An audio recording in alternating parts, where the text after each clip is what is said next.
Now, one other little tidbit that's kind of fun.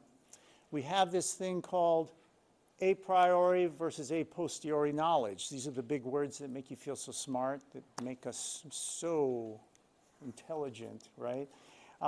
These are just words that when you see it, you'll know what I mean.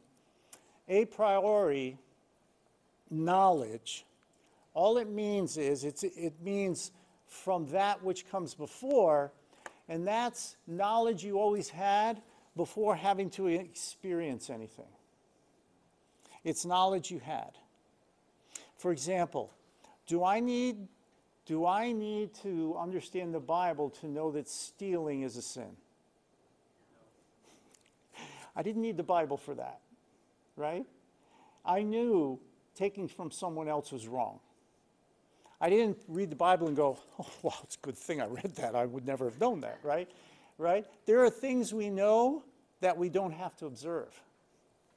You do need to observe that, though, to realize that, though. If you never experienced it, you wouldn't know it until you experience it. No, I don't think so. I think you can literally be sitting there at home on work and they're paying you and you're watching a movie on TV. And you know you're stealing from the company. You know you're doing something that they're paying you to do that's not what they're really paying you for. You can know these things because inherently it's in you. And there's a lot of other things you know. Look at little kids, things that they know. Can you think of anything that you know that no one had to actually tell you about? It's pretty natural, isn't it? To be able to say something you know is wrong to say for whatever reason you do that. Right? So these are self-evident truths. You ever wonder, how do you know there's an external world? How do you know that? Can't prove it with science. How do you even know there's a world outside of you? Right? I'm looking around this room. Outside of me, all you guys are here. How do I know that?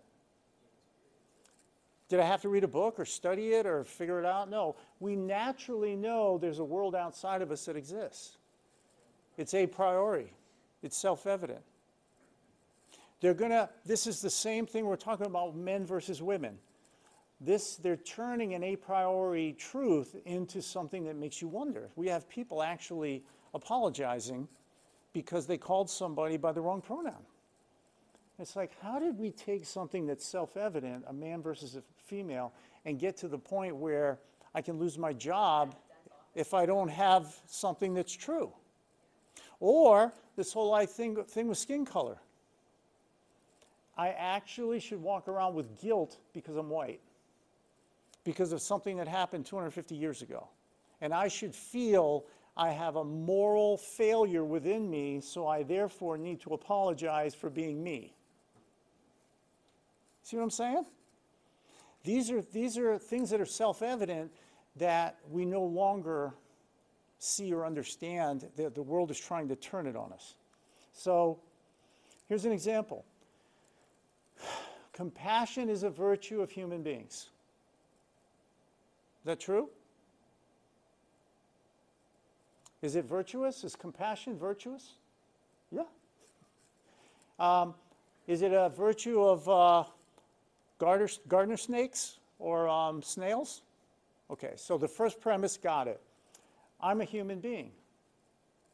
Conclusion, I should, since it's virtuous, I should want to be compassionate. Right? These are self-evident. No one had to tell me this. I didn't need a class on this. I didn't need diversity training. Right? We laugh, but we're down to that level now. A posteriori is a little different. This one is more like something that comes later that I have to learn, and it comes from the external world. So these are things that I actually experience or I observe. Right? So here we're talking about gaining knowledge by reasoning from what's probably the most probable explanation. Right? We just talked about one. I look at the data, it's external, it's not self-evident, I weigh the data and I decide what the conclusion is. That's a posteriori. A lot of our arguments are self-evident. When we just did the cosmological argument, premise one, anybody remember it? Whatever begins, say it again? Whatever begins to exist has a cause. When you watch the video, they told you that was self-evident. Why was it self-evident? Things aren't popping into existence. I can wait all day. I'm not going to get a Culver's Oreo concrete pop into existence right here on my desk. It's not going to happen, okay? So self-evident, only things that begin to exist have a cause. I don't need data for that, but the second one, the universe began to exist, that's inductive. How do you know that's true? We can go through the Doppler effect, the general theory of relativity, first and second laws of thermodynamics, the laws of motion. We've got the, we're going to go through the cosmic background radiation in this class. We go through, these are all the evidences. And then we go, deductive, a posteriori, check the box, now that one's true. So I have a priori, a posteriori, but I still get to the conclusion because I proved those two are true.